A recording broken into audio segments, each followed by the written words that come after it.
So as you all know that we've already completed past continuous, affirmative and negative, right? So today we are going to start interrogative sentences. That means we have to make passive voice of interrogative sentences of past continuous tense. Past continuous को तो हम समझते ही हैं, tenses में भी किया है, यहाँ पे भी हम कर रहे हैं. अफर्मेटिव हमने पढ़ लिया है, नेगेटिव हमने पढ़ लिया है. कॉन्सेप्ट क्या है? बीइंग करना है. और पैसिव वॉइस में I have already told you that MB3 will be used. Third form of the verb will be used. ये तो हमारा बेसिक कॉन्सेप्ट है ही है. तो अब इंट्रोगेटिव का याद करो, जब आप बनाते थे क्या बनाते थे? एक्टिव फॉर्म या टेंस वाली फॉर्म बोल दो, तो आप कैसे बनाते थे? जैसे मैं एक एग्जांपल देता हूँ. क्या सीता खाना खा रही थी? क्या इंग्लिश होनी चाहिए इसकी वेदिका? क्या सीता खाना खा रही थी? Sir, did Sita was? क्या सीता खाना खा रही थी? Sir, was Sita eating the food? Right और रॉन्ग? वो Sita Eating the food. Past continuous में helping verb was and verb. तो क्या होता था इसका मतलब? सबसे पहले हेल्पिंग वर्ब आती थी, जो कि आपकी क्या होती है? वाज एंड वर्ब होती है पास्ट कंटीन्यूअस में. Yes, sir. फिर क्या आता है? सब्जेक्ट आता है. Yes, sir. फिर क्या आता है? मेन वर्ब की फर्स्ट फॉर्म में एनजी आता है और लास्ट में क्या आ जाता है? ऑब्जेक्ट आ जाता है. ये आपका एक्टिव फॉर्म है. क्या फॉर्म है? Active. अब इसको पैसिव में बनाना है. तो पैसिव में मैंने क्या बोला?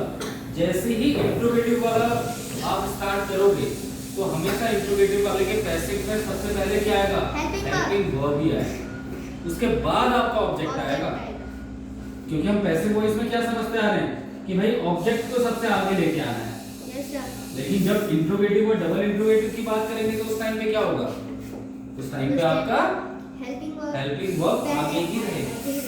जैसे हमने एग्जांपल लिया था was Sita eating the food. तो अब इसका पैसिव क्या होना चाहिए प्रकार? Was Sita eating the food? was Sita eating the food का क्या होना चाहिए पैसिव? भाई सबसे पहले helping verb Was the food being eaten by Sita? the food being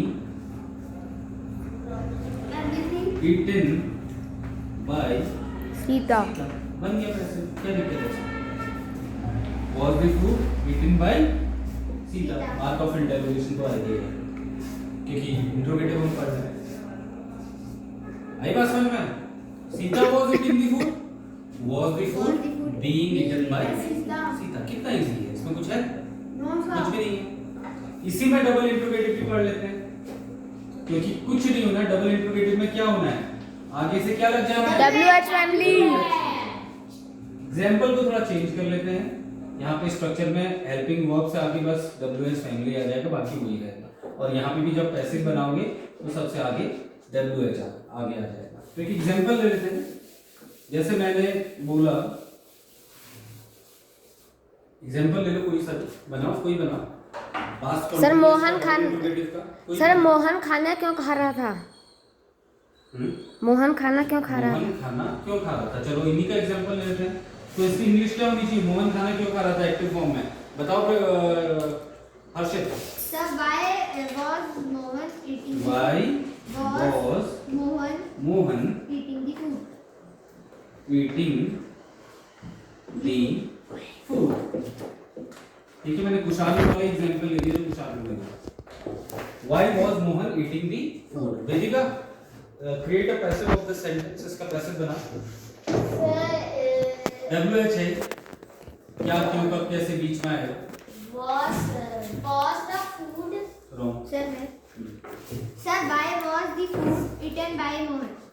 Why Being eaten by Mohan. was the Food food being eaten by Mohan. being Eaten by Mohan.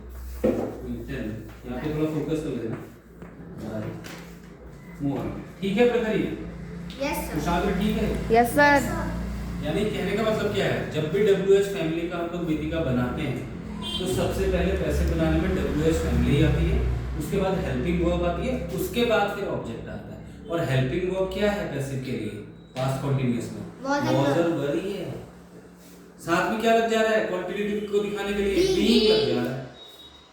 उसमें कोई difficulty है? No, sir. कोई भी difficulty नहीं है. तो उसको याद रखना है बस. ठीक है. तो पास्ट कंटीन्यूअस के हमने सारे पार्ट्स करेंगे. अफर्मेटिव कर लिया, नेगेटिव कर लिया, इंट्रोगेटिव कर लिया है, डबल इंट्रोगेटिव भी हमने कर लिया है। तो अब अगले लेक्चर में हम लोग क्या पढ़ने जा रहे हैं? Past Past perfect.